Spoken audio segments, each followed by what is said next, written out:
por primera vez van a ver al señor Lucho Cedeño sin lente.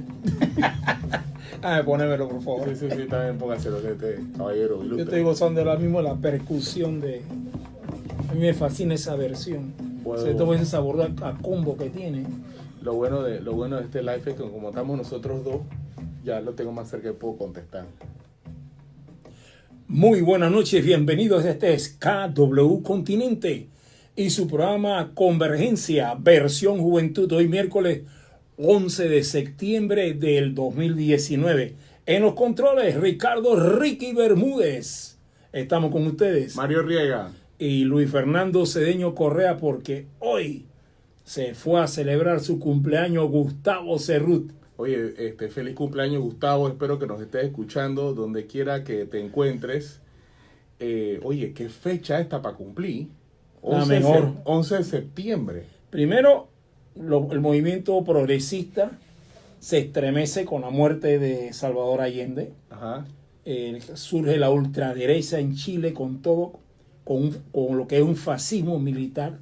A veces nosotros hemos hablado de dictadura militar. Bueno, eso es una dictadura militar. Necesitan un Pinochet que dé una vuelta y llenaban los estadios. Sí, con un hermoso sabor a Chile, en Chile. La cantidad de asesinatos y muertos. ¿Cómo no?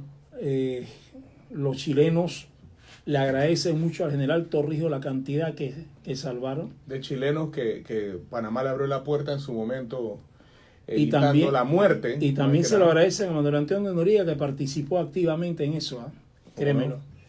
Y por supuesto, el mundo se estremece ante la destrucción de la Torre Gemela. Ahí murieron panameños, ahí falleció una amiga mía, que unos minutos antes se había comunicado con su madre acá en Panamá. Uy. Incluso había dicho, oye, en la torre de al lado hay una explosión. ¿Ves? Pero nos han dicho que no hay problema, que nos quedemos quietos, que no hay problema. Y ella siguió hablando con su mamá y no se movió de su oficina. No, lo curioso es, bueno, para nosotros lo que nos encanta la teoría de la conspiración, todo lo que se dijo alrededor de la caída de las torres que estaban sobre el World Trade Center, que eso fue algo doméstico, que ese fue el pie que dio a la guerra en Irak, no, perdón, a la invasión en Afganistán, perdón, que el presidente Bush lo sabía, tantas cosas y mitos y leyendas. Bueno, y vuelve de nuevo la versión de que la CIA tenía información. Sí, y el ataque al Pentágono. Y a partir de ahí, a partir de un 11 de septiembre de 2001, creo que ya el mundo más nunca volvió a ser el mismo.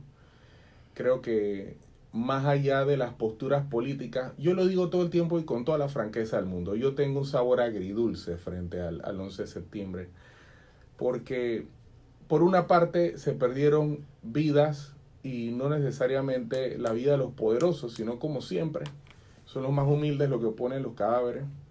Ahí murieron muchas personas de servicio, muchas personas administrativos. Y el proceso de rescate, todas las cosas que se dieron. Hay muchas cosas por explicar en esa torre. Cómo se tiraba la gente de un piso 40, un piso 50 de la desesperación.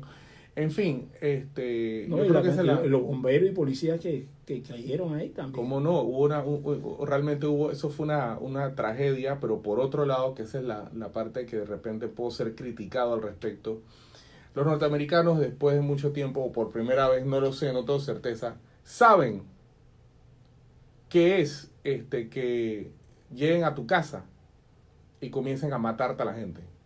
Porque usual y tradicionalmente son nuestros vecinos del norte los que con sus portaaviones y redadas rápidas con alto armamento son los que someten a otros países, y yo creo que esa es la parte agridulce de esto, ¿no? Por un lado el componente humano, que definitivamente se perdieron las vidas de los más humildes, la vida de gente que estaba en servicio, y por otro lado que, bueno, los titanes del norte tuvieron por primera vez una cucharada de su propia sopa. Quiero mandar y aprovechar para mandar un especial saludo a Milena Gómez Cedeño, que ahorita mismo nos está sintonizando a través del Facebook Live. Milena, estoy supremamente contento. Es más, tengo un cuento que echar. Yo estaba manejando, a mí quien me anuncia la designación es mi compañero que tengo aquí al lado. Y es por el tema de que nos encontramos frente a una joven doctora en negocio yo podría decir que cuando la gente dice está más preparado, está más graduado que un termómetro. Pero fíjate que Ahí en hay el caso de Milena es interesante porque ella mezcla no solamente juventud, energía, academia, sino también experiencia, sí, o sea, conocimiento. Y un componente político vasto. Prácticamente va en su ADN. Pero tú sabes que mucha gente dice, bueno, Milena Gómez, la hija de Lucho, no, yo, la hija de Pina. La hija de Pina, es verdad. Ahí. De Pina Cedeño. Oh. No, pero bueno, déjame añadirte algo. Ella es Riega Bernal por cariño también. Nosotros, ¿Ah, sí? mi familia, la queremos muchísimo.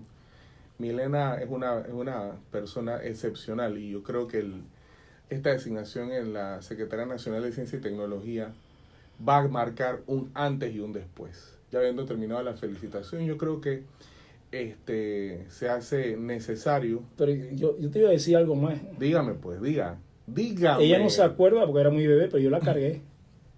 Ahí a la peste. A ver, ¿cuántos bebés tú habrás cargado en este país que ahorita mismo son dirigentes de esta nación? Bueno, a gran parte de esa dirigencia de los hijos de la revolución. Ok. Estos somos los hijos de la revolución. Bueno, ya estamos Eso hablando... que decía el general Torrijos, lo que yo quiero, precisamente lo que quiero para mi pueblo, lo quiero para mis hijos. No, y ahorita mismo Estos son estamos los muchachos. hablando, yo creo que ahorita mismo, yo creo que más que nunca, yo creo que eso es un poroto que tiene el buen gobierno. Le ha dado la oportunidad a una generación de jóvenes profesionales a que ocupen los cargos públicos. Mira, es una cosa interesante esta generación de jóvenes que sus padres fueron actores principales en el proceso torrijista, en la militancia estudiantil, en la militancia profesional, en la militancia campesina. Estos jóvenes ahora, en este momento, aparecieron con mucha fuerza en el buen gobierno. Están abriendo su paso con conocimiento. Sin embargo, ha habido un proceso de querer satanizar, ¿no? Aquí lo que más durito lo están recibiendo son los hijos de Balbina, ¿no? Son la gente, bueno, no tienen derecho a ser funcionarios públicos. Yo digo al contrario. El conocimiento de esta juventud lo necesitamos poner al servicio de la patria. Y eso se hace desde el sector público. Lo otro, lo que hace normalmente la gente, irse al privado y enriquecerse personalmente y olvidarse de cualquier solidaridad o compromiso social con este pueblo. Mira, personajes que ocupan ahorita mismo las filas del buen gobierno, empezando por la felicitada de hoy. Milena Gómez, está Fulvio Rivera, que él es ya segunda generación de dirigente torrijista. Ahí está su papá, Reinaldo Rivera, siempre recordado, siempre un abrazo fraternal hasta donde esté. También tenemos a Saritma Simón, que es hija de Cecilio Simón. Son personas que han jugado estratégicamente parte dentro del rompecabezas. Esa es otra que yo también cargué. Allá la peste. Su mamá, que era compañera nuestra en la Facultad de Administración Saludos Pública. a Marixa, donde esté. Sigue hablando, yo te voy diciendo. No, y son gente muy querida. O sea, y ahora tenemos una nueva generación de torrijistas. Por ejemplo, está Gladys Bandiera. ¿La cargaste también? No, pero compartí con su hermana cuando su hermana era la secretaria de campaña en la primera campaña de Martín Torrijos. Mari Bandiera. Saludos, Mari, hasta Chiriquí. No las cargaste ninguna de las dos, ¿no? No, de ese no la consigue en ese momento. No, eso sí no creo. No, hay compañeros. Pero sigue. Hay unos compañeros valiosísimos. La cuestión es que este hombre parece el censo. Lo que pasa es que éramos muy unidos. Una generación que se entregó con mucha fuerza a la militancia estudiantil, a la organización, y en mayo de 1972 se hace el 8º Congreso de la Federación Estudiantil de Panamá, y en el verano, inmediatamente siguiente, se lanza una campaña masiva de alfabetización. Jóvenes adolescentes de 12, 13 años enseñando a leer y escribir. Mucha gente aprendió a firmar su nombre por primera vez gracias a esos jóvenes, pero el mayor esfuerzo fue el crecimiento hacia adentro. Descubrieron que existía una patria que ellos no conocían. Cuando venían con las mismas enfermedades o pasando la misma hambre o la misma dificultad, el crecimiento y la conciencia solidaria que se dio en las escuelas, producto de eso. Esas generaciones están hoy día efectivamente con mucha conciencia todavía. Yo creo que lo que mantenía unida a esa generación de pro hombres y mujeres que tuvo su protagonismo más alto en la década de los 70, y yo creo que la cúspide fue la reivindicación de la nacionalidad panameña. Esa lucha por la recuperación de la quinta frontera, esa generación dirigente estudiantil, mira, ahí está el ministro del MIDA, él es de Augusto, de ahí. El ministro de Ambiente viene de ahí, viene de esas generaciones. Yo creo que lo que nos mantuvo... De los niños de la revolución, ahí está Marcova, que era ministra del MIDES. Ajá, de Desarrollo Social. Y así te puedo decir infinidad de gente que está en escenario. O sea, ¿dónde están los hijos de la revolución? Están ahora tratando de hacer un buen gobierno. Mira, yo quiero aprovechar la oportunidad para manifestar algo que yo considero que es legítimo. En el momento que esta generación, como estaba diciendo, tuvo su momento más protagónico en los años 70, que precisamente son los padres de esta nueva generación que hoy ocupa altos cargos dentro del Ejecutivo. Algunos inclusive son hasta diputados suplentes.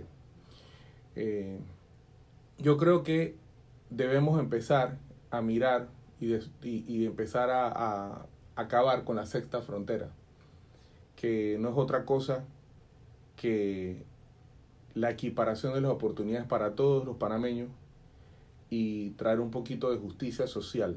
¿Y por qué digo esto? Porque los negocios, quien quiera tener un negocio, como decía Pepe Mujica, quien le guste mucho el dinero, saludos Benilda Bernal, quien le guste mucho el negocio, que agarre, emprenda y tenga su propio negocio, pero que salga del gobierno. Y yo le llamo la atención a todos mis compañeros de generación.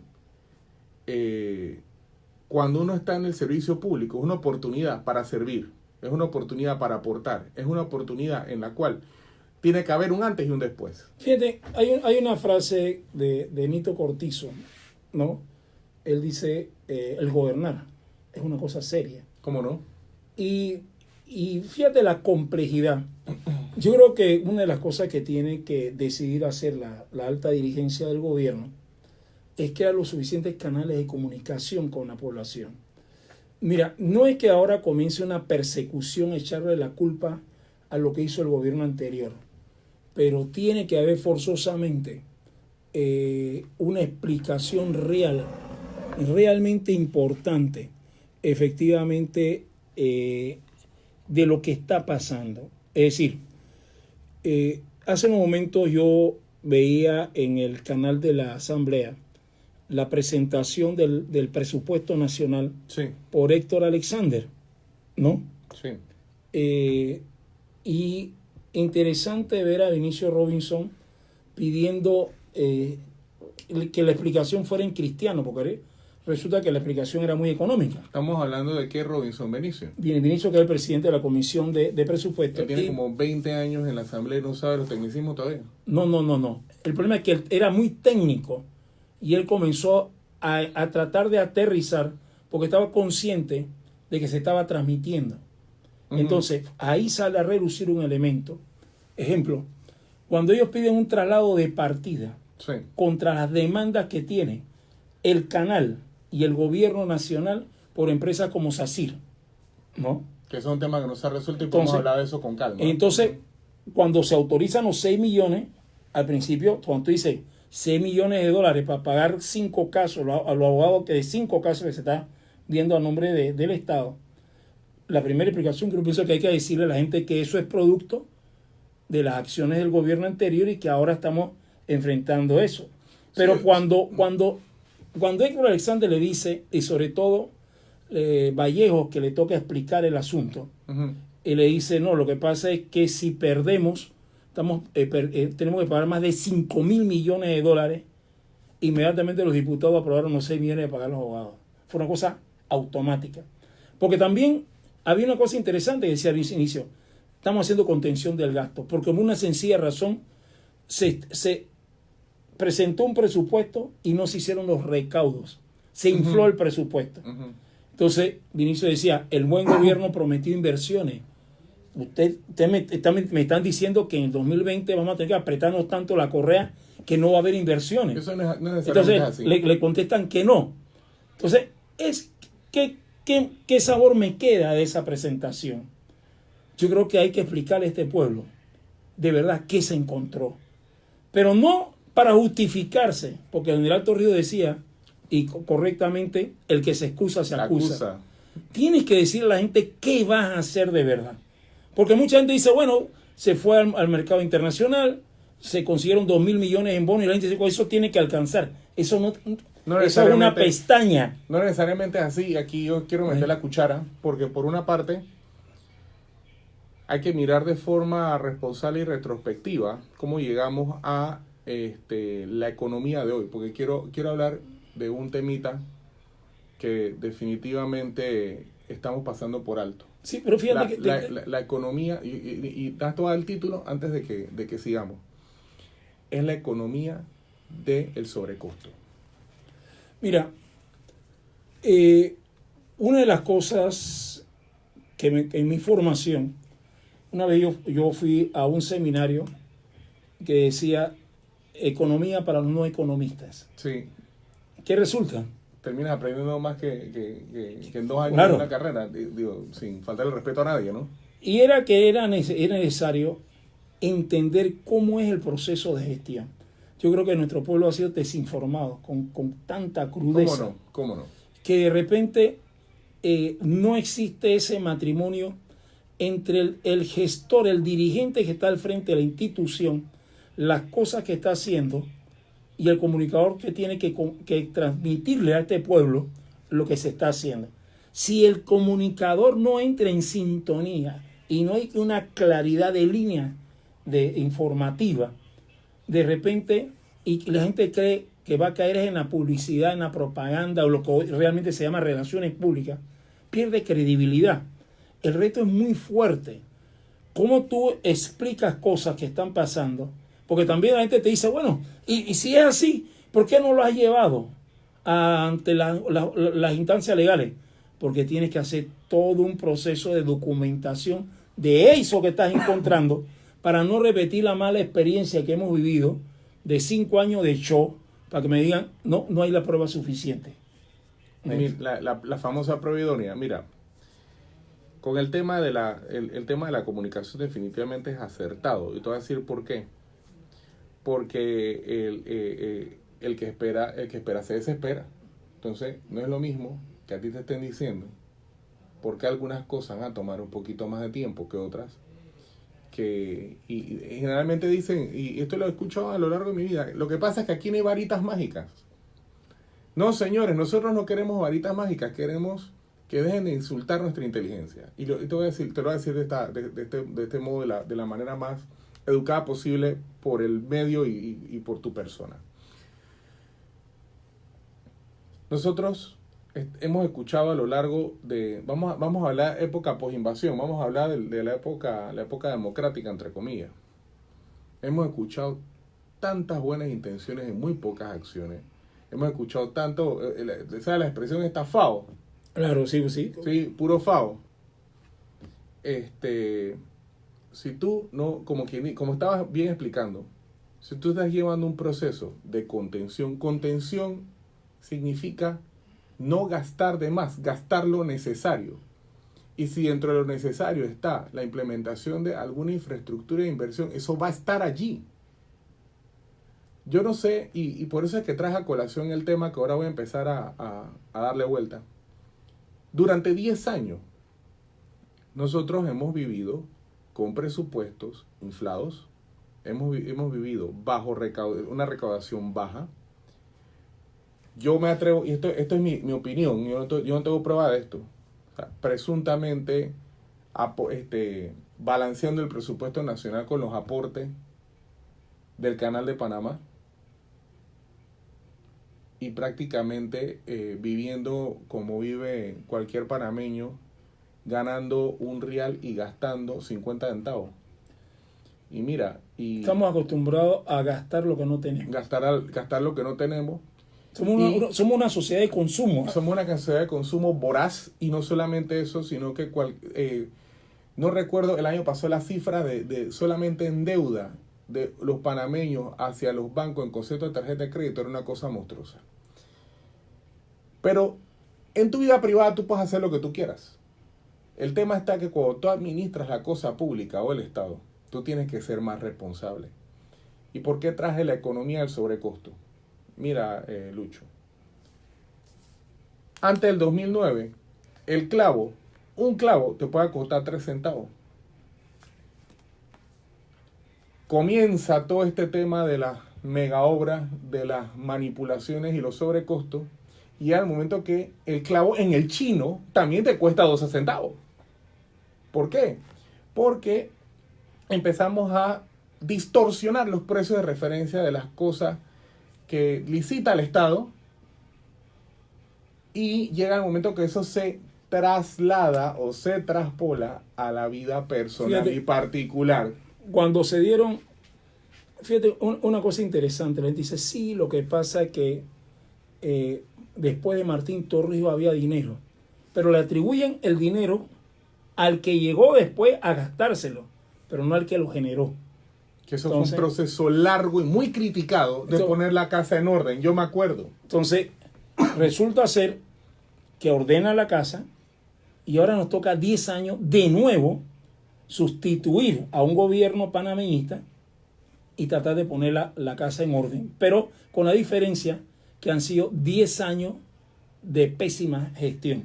Claro, la población dice, sí, pero es que antes estábamos mejor, porque te das cuenta cómo no hay una explicación, ¿no? Hay una educación, hay una orientación. Sensación, no hay realmente un razonamiento, pero, y mucho menos... Porque no tienes un buen trabajo de orientación. Este es un pueblo inteligente, pero si lo que está recibiendo es desinformación, de repente surgen estrellas que no tienen razón de ser, ¿no? Mira, a mí me sorprende un poco la asamblea. Yo sé que hay gente muy talentosa ahí. ¿Cómo no? Y escucho un gran silencio de parte de ellos. Están dejando que solamente algunos sectores monopolicen lo que debía ser un debate serio y no lo es. De esa asamblea, donde el 80% son diputados que llegan por primera vez, este pueblo está exigiendo de verdad que participen, que se documenten, que se preparen. Pero si no hay dos que no sueltan la guitarra, Lucho. Sí, pero no sueltan la guitarra porque hay otros que se declaran espectadores y eso no puede ser. No puede ser. Y yo creo que por responsabilidad y eso tiene que ser, es una responsabilidad de la bancada. Es la bancada organizadamente que tiene que orientar a sus mejores cuadros en cada uno de los temas, porque no es que van a hablar de todos los temas. Un diputado no puede hablar de todo. O sea, de verdad, hay temas muy puntuales. Por ejemplo, hay profesionales dentro de los electos que yo creo que pueden aportar muchísimo al desarrollo nacional y al desarrollo de la profesión. Mira, regresando a este tema de la economía de sobrecosto. Cuando tú mencionaste, yo sé que estás recordando. Cuéntame. En el periodo torrijista se creó una empresa de cemento que ayudara precisamente al proceso de la represa en gran medida. Se hizo con cemento panameño, no importado. Y eso hizo que los costos fueran menores. Pero lo primero que hizo el señor Endara con Belly Ford fue vender cemento bayano. Fue a vender eso. Y entonces ya inmediatamente se incrementó el costo de la construcción. Pero ¿a quién pagó en el imaginario popular? No, es que el que privatizó fue el Toro. Y resulta que el Toro lo que hizo fue empresa mixta. Mira, comentarios sobre tu comentario. Mira, para que tú veas los temas y es un tema de percepción. Tratando de ser lo más serio dentro de un tema político. Resulta que todo el mundo sataniza al PRD, pero todo el mundo está seguro que el PRD va a arreglar la casa. Y esas son cosas que... Pero lo máximo es que quieren que el PRD arregle la casa, pero cuando el PRD pone a los del PRD a arreglar la casa, no quiere que los nombre. No sé. Esto es impresionante. Solo en Panamá. Entonces, Lucho, siguiendo con el tema de la economía la economía del sobrecosto. Ya hablamos de un clavo. Imagínate el resto de las Bueno, cosas. yo te doy otro ejemplo que pasó en el que llaman el mejor presidente del periodo democrático. Aquí había una refinería en Colón. Sí, La vendieron y la cerraron. ¿Ah? Porque decían que en el Golfo de México el combustible era más barato. Entraron 2, 3 huracanes y se acabó lo barato, hermano. Y no solamente eso, sino que nos mintieron. Y como a todo mundo le gusta especular, ahora especular ellos. ¿Qué pasó ahí? ¿Qué fue el atractivo para que el gobierno se diera esos activos? Porque hay que decir algo. Nosotros hemos hablado en programas anteriores de la posibilidad del gobierno de incursionar en la empresa privada. Así las cosas, y eso lo puede hacer a través de las leyes, los juegos de azar están monopolizados al punto de que hay asociaciones público-privadas en los cuales el Estado todavía mantiene algo de control. Está la lotería y existe la posibilidad, por ejemplo, que si el Estado mañana se anima, puede abrir otra cementera o puede empezar él mismo a generar energía. O sea, simplemente son ideas. Y cuando se crearon los ingenios azucareros, eso era y le dijeron, Omar, esa tierra no sirve para producir caña, pero produce empleo. Y ahí estuvo la raya en la Victoria allá en la parte de atrás de Ibiza. Cuando aquí estuvo Felipillo. ¿Ah? Y a este se le olvidó el ingeniero Felipillo. Mira, lo importante de que el Estado incursione en este tipo de empresas es que el Estado recoge dinero fresco que entra al erario público. Porque, y esto sí quiero ser lo más responsable posible, la fuente primaria de todos los estados de ingresos sabemos que son los impuestos. Pero Panamá tiene un activo muy importante que es el canal de Panamá. Qué bueno que tenemos un canal de Panamá, qué bueno que aquí hubo un Omar Torrijos y una visión de incorporar otras cosas además del canal para que la economía panameña se sostuviera sobre su propio trabajo, que el Estado entrara no a patrocinar, sino a meter el hombre a ser actor, y sobre todas las cosas, eso permitía que nuestros impuestos se mantuvieran bajos. ¿Por qué? Porque no era su única fuente de ingreso. ¿Ves la diferencia entre la gestión torrijista en 10 años? Porque eso fue lo que gobernó Omar, 10 años. Todo lo que pasó en 10 años. Un salto cualitativo. No solamente se recuperó la zona del canal, no solamente eso, sino que salieron las 14 bases militares. Eso era imposible. Jamás iba a pasar eso. Nunca los gringos iban de Panamá. Eso era impensable para personas que estaban antes de 1968. Entonces ahora el orgullo de los panameños administrando el canal.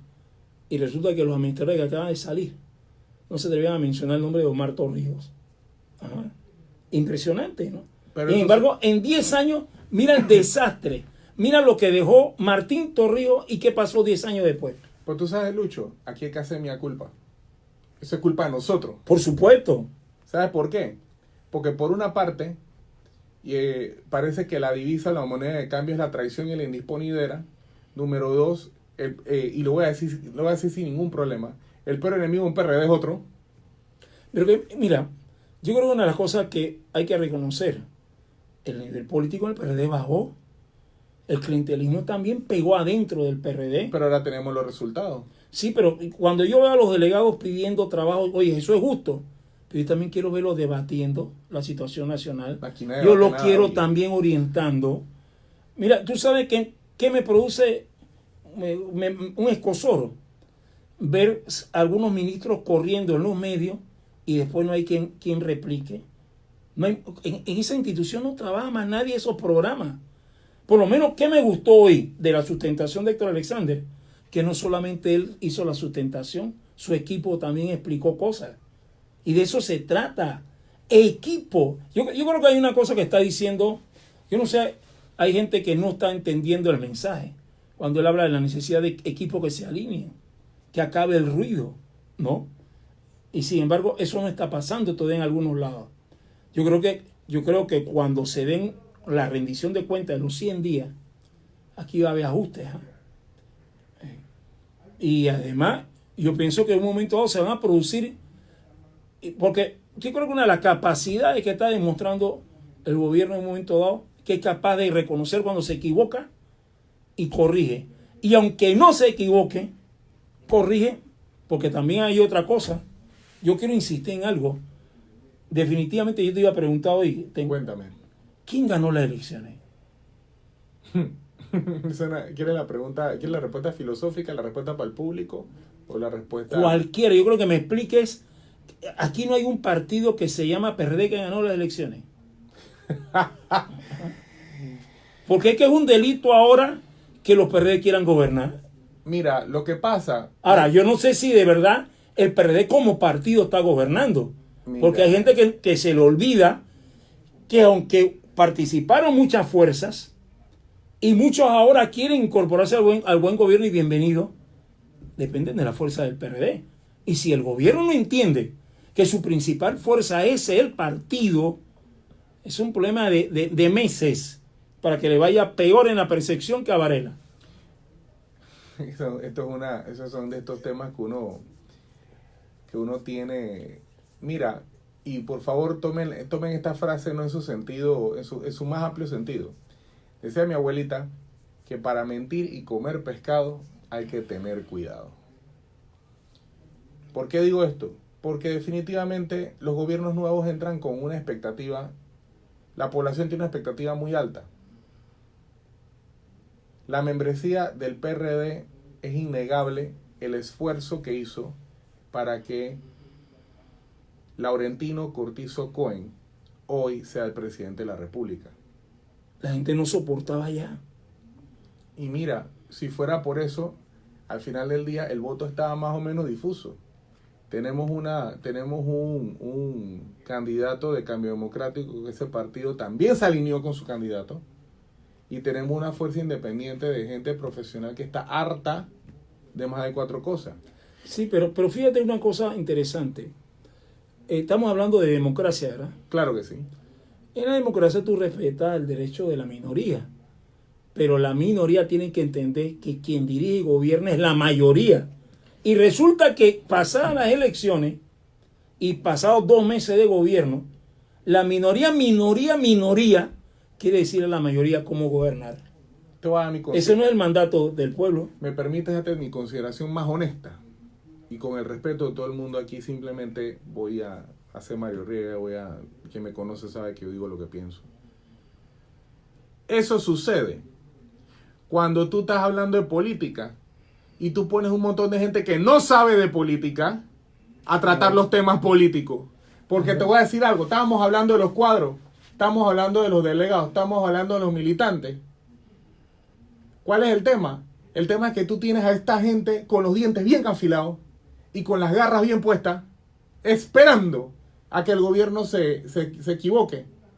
Y resulta que se encuentra... Y se va a equivocar y es normal que lo haga. Sí, el tema no es el error, el tema es la campaña sistemática, planificada, incesante y financiada que hay desde el día 1 contra el presidente. Pero ¿quién sale a defender? ¿Quién sale a defender al presidente si pareciera que el gobierno está divorciado del partido? Y el partido fue el que llevó al gobierno a ser gobierno. ¿Ah? Entonces, esta es una palabra que me la has escuchado decir hasta la saciedad. Resultado. Entonces ahora resulta que va a llegar el día 100 y van a decir, no, que es culpa de Mario y es culpa de Lucho y es culpa de cualquiera, no de quien está ocasionando este divorcio y esta fractura, porque hay que decirlo de forma responsable. Hay cargos técnicos que lo ocupen los técnicos. Hay cargos políticos que lo ocupen los políticos.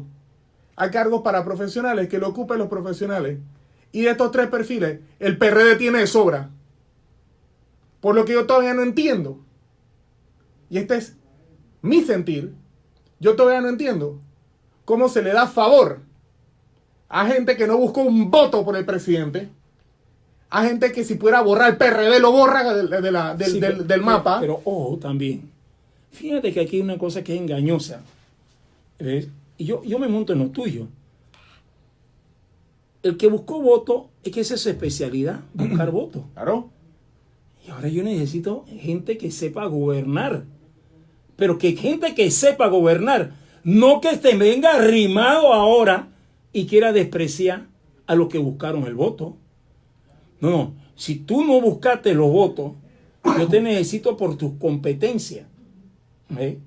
Ya yo no te necesito por tus diplomas. Es por lo que tú sabes. Resultado. No hay tiempo para llegar a aprender nada. O sabe o no sabe. Para eso se hizo un plan uniendo fuerza. Para eso se hizo una visión 2050. Si no sabe, busca el librito y ahí están los compromisos de estos 5 años. Mira, para que tú veas lo grave de esto. Definitivamente no todos servimos para todo. Pero parte del problema es lo que te has venido mencionando programa tras programa. Un tema de comunicación política estratégica. Esa misma gente que la tenemos ignorada, que la tenemos apartada, porque no llena currículum, porque no llena perfil. ¿Por qué no son nuestros voceros en las comunidades? ¿Por qué no son los que replican los temas de gobierno? ¿Por qué? Por la fractura provocada por gente con nombre y apellido. Fíjate que es muy interesante. ¿Qué es lo que tenemos que desarrollar? Y vuelvo de nuevo a la experiencia torrejista. Cuando se puso la necesidad de la energía y se buscaron gente como Ascanio Díaz Lazo, graduado en el campo socialista, un hombre de izquierda, dirigente estudiantil, representante de Panamá ante la Unión Internacional de Estudiantes, y su reto fue el Bayano. Como él, porque era un ingeniero. ¿Ah? El caso de José Blandón, el analista. Esos fueron los retos. Pero esos que sabían comunicarse con el pueblo, esos que sabían llevar el mensaje torreísta, ¿tú sabes dónde estaban ellos? La DIEDECON. Entonces, es verdad, esos compañeros buscaron votos, pero ellos son ingenieros eléctricos. No. ¿Qué saben ellos? Hablarle no solamente a los miembros del PRD, sino hablarle a la comunidad. ¿Cómo no? Entonces, ¿por qué no somos capaces de aprender del torrijismo o de las enseñanzas del torrijismo? Creemos los espacios para que esa gente vaya a ese pueblo a decirle qué está pasando y cómo está pasando en lenguaje popular. Y no solamente eso, sino que recoger el sentir de la comunidad y traerlo de vuelta al gobierno. Porque esa es la forma, hasta cierto punto, que no engañan a las autoridades. Lo que pasa es que estamos acostumbrados al tecnócrata sobrepagado, ¿verdad? Que simplemente se cubre su espalda y pasa el tiempo, informe, papeles van, papeles vienen, y ¿dónde están los resultados? ¿Dónde disminuimos la pobreza? ¿Dónde acercamos al campesino a la tecnología? ¿Dónde saltamos al siglo XXI? ¿En qué memo quedó eso? Si se toma la decisión que determinado compañero va para un cargo, explícame por qué toma 3 meses el proceso de nombramiento. Oye, porque tiene que... mira, en Atari, porque esas son cosas que saben algunas personas, había un juego que se llamaba Frogger, que era cruza el sapo de un lado al otro de la calle. Y para poderlo cruzar tienes que chifiar el carro, tienes que chifiar la moto, tienes que chifiar el bus, y tienes que chifiar el otro lado cocodrilo y todo lo que se lo come. En esa chifiadera, porque resulta que hay mandos medios que parece que no respetan a nadie, sí, y no acatan instrucción, pero también son vacas sagradas y nadie les pide cuenta. Pero suponte que acatan la instrucción. ¿Por qué toma 3 meses? Ah, es que ese es el mecanismo burocrático. Espera. Llegó la hora de simplificar los procesos. Lucho, mira. Llegó la hora. Lucho. A mí no, ese cuento de que mientras llega Recursos Humanos, sale la institución, va al MEF, la Contraloría y regresa. ¡Ey! No hay tiempo. Este país está hecho un desastre. Lucho. Si ya tengo identificado el cuadro, entonces yo quiero saber quién está encargado de los procesos. Lucho, olvídate de eso. ¿Cómo me olvidas de eso? Te voy a decir, si esa es una de las trancas Lucho, que tienes. Ese es el cuento para los bobos. No. Se la están aplicando a los bobos de más nivel. Papá. El cuento es tan bueno. Yo quiero saber, de los que entraron el día 2 de julio, ¿cuántos ya han logrado cobrar? Y te estoy hablando de ministro para abajo. Mira, yo te voy a decir. No, eso no es cuento de bobo. Eso es que no Lo que tiene voy los a- pantalones para corregir lo que hay que corregir. Lo que le voy a decir, compañero, y por qué yo dije que este es el cuento para los bobos. Porque te voy a decir algo. Definitivamente dentro de la administración pública existe algo que se llaman controles. Y yo lo digo con toda la responsabilidad del mundo. Cuando tú haces tu recorrido, que tú agarras, nombras, armas tu expediente, viene el acta de toma de posesión, lo firma el premier y eso ya tenía que estar coordinado, que ese puesto tenía que tener partida y plata, ¿verdad? A partir de ahí, eso tiene que ir para Contraloría. Y en Contraloría, la mayoría de las instituciones tienen su delegada. Ellos tienen su oficina de fiscalización allá adentro. Que ahí se mueve lo que a la gente le da la gana que se mueva. Entonces, ¿cuál es el cuento que me echan? Lo que pasa es que ahí están los panameñistas. ¿Cómo? ¿Quién fue que ganó? ¿El partido panameñista? Pero aquí, yo no sé, estamos entrando en Entonces, estos temas que... ¿sabes lo que me gustaba del periodo militar? ¿Ah? ¿Te cuadras o te cuadras? Que tomaban decisión y ahí sí los procesos volaban, hermano. Pero ahora estamos en democracia. Pero adivina qué, bajo ese mismo precepto yo te puedo decir algo. ¿Qué está retrasando la gestión que nosotros le hemos pedido de carácter de urgencia? No, que eso toma tiempo. Bueno, el retraso injustificado en la función es causal de destitución, señoras y señores. Búsquenlo en los manuales de DIGECA, que esos son los manuales modelo de reglamento interno en todas partes. Algunos tendrán una cuestión más, una cuestión menos, pero esa causal está. Y si yo estoy pegando mentira o simplemente estoy desinformando, tienen toda la libertad de decirme mentiroso y desinformador y habla hierba por donde me vean. Tú sabes una cosa, yo hace un momento conversaba con un amigo aquí en la emisora y cómo había surgido las idoneidades. ¿Tú sabes quién marcó idoneidad en la década del 70? ¿Quién? Los periodistas. Y hubo un secretario general del sindicato de periodistas que hace programa aquí, Rubén Darío Murga. Impulsó la idoneidad. ¿Y qué resulta? Que tú sabes cómo se daba la idoneidad periodística. Por los años de experiencia en el cargo. No era el título. Incluso los principales y los más grandes periodistas de este país jamás pasaron por una universidad. Y da la casualidad que ahora que hay gente graduada en periodismo por todos lados, están lejos de ser idóneos de verdad. Mira, sin embargo, aquí ha habido una pelea por la idoneidad. Mira, yo quiero probar la idoneidad de verdad. Mira, Lucho, ahora que tocas el tema, esta resolución 69 que le han dado más palo, yo te voy a decir mis vivencias, porque al final nosotros podemos hablar lo que nos dé la gana, es la experiencia la que manda. Yo también tengo mi poquito de experiencia en la administración pública. Y hubo un momento en el periodo de Martín Torrijos cuando se empezó a tomar el tema de la carrera administrativa en serio y que después la administración del señor Ricardo Martinelli suspendió todo eso. Había un tema de clasificación de cargos en base al manual. Entonces, ¿qué pasa? Para nadie es secreto que hay gente que ha trabajado muchos años en la administración. Repite, ¿quién eliminó la clasificación de cargos?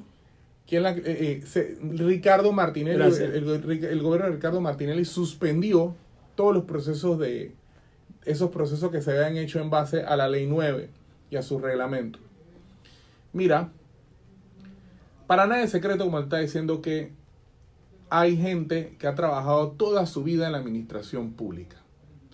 Son gente que ha venido de abajo, hay gente que ha ido caminando y ha ido inclusive hasta desarrollando las instituciones con su experiencia. Entonces, ¿qué sucede?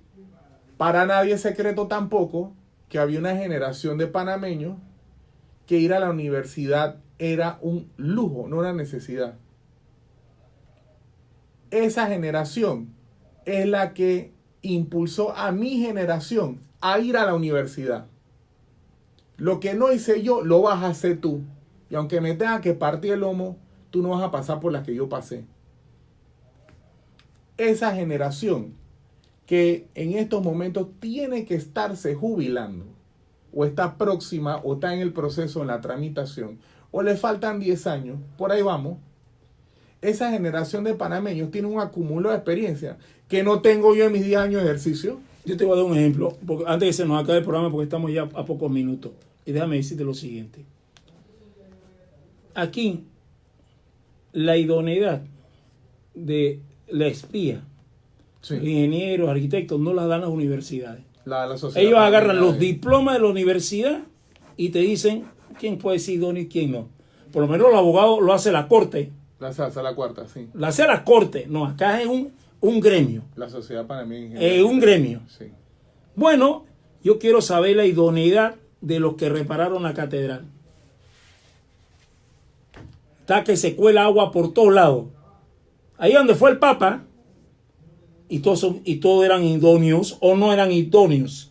A mí me da... Entonces, lo que nos está diciendo, ¿quién debe certificar el conocimiento universitario? Una entidad de tercer nivel, no un gremio profesional. Vamos a ser serios. Esa parte de las distorsiones que ojalá se corrijan algún día. Yo oigo a los abogados hablar de idoneidad. El que tiene que hablar de idoneidad es la corte. Y ojo, no tengo nada en contra de la espía, pero lo que tú dices es un punto muy válido. Yo creo que debe ser una junta técnica. Entonces, lo que es peor, no era necesario el decreto. Bastaba que con la Secretaría de Carrera dijera, señores, actualicen sus manuales. Actualicen sus manuales, como lo hizo. Entonces, ¿qué confundieron? Para terminarte. Idoneidad con experiencia. Y yo le decía a muchos amigos, se ve que no saben leer. No, aquí, mira, yo quiero ser... Profesionales universitarios en la calle. Señores, experiencia es una cosa y idoneidad es otra. Yo quiero ser lo más responsable posible, porque esto es un tema que a mí me consta. Para agarrar y hablar de esto, tú tienes que manejar el derecho administrativo y los recursos humanos del Estado. Y les digo algo más. A esta generación de personas, para incluirlos en carrera en algunas posiciones como administrativos 321, requerías los estudios o la experiencia, uno o el otro. Y era para tomar en cuenta estas personas que tenían mucho tiempo llevando a cabo la función y darles la investidura o los beneficios de la carrera administrativa, que eso está bien merecido. Ese no es el problema. El problema aquí es que de todo, y ya para terminar, el problema aquí es que palo porque boga, palo porque no boga. Creo la otra mentira, la del rector de la Universidad de Panamá. Hicimos que Nito retrocediera. No, lo que te dijeron fue, establece tu prioridad. Sí. Pero cuando llegas a la asamblea a querer sustentar, ahí descubrirás si tienes prioridad o no tienes prioridad. Pero Mario, se nos acabó el tiempo. Sí, lástima. ¿Ve? Fue divertido hoy, ¿no? Hoy 11, yo recuerdo las tragedias, pero hoy celebro intensamente con Gustavo Cerrut, que efectivamente está celebrando su cumpleaños. Quiero mandar unos saluditos rápidos. Aquí nos está sintonizando la misma Milena Gómez, que nos indicó que a través de la ciencia y tecnología se puede hacer un salto cualitativo en el país. Isamari López, Constantino Carrasqui, tanta gente, Nadia Rosa. Bueno, hemos llegado al final del programa en los controles. Ricky Bermúdez estuvieron con ustedes. Mario Riega. Y Luis Fernando Cedeño Correa, que dice, ahora vienen el más querido. Que Dios me los bendiga. Chao, gente.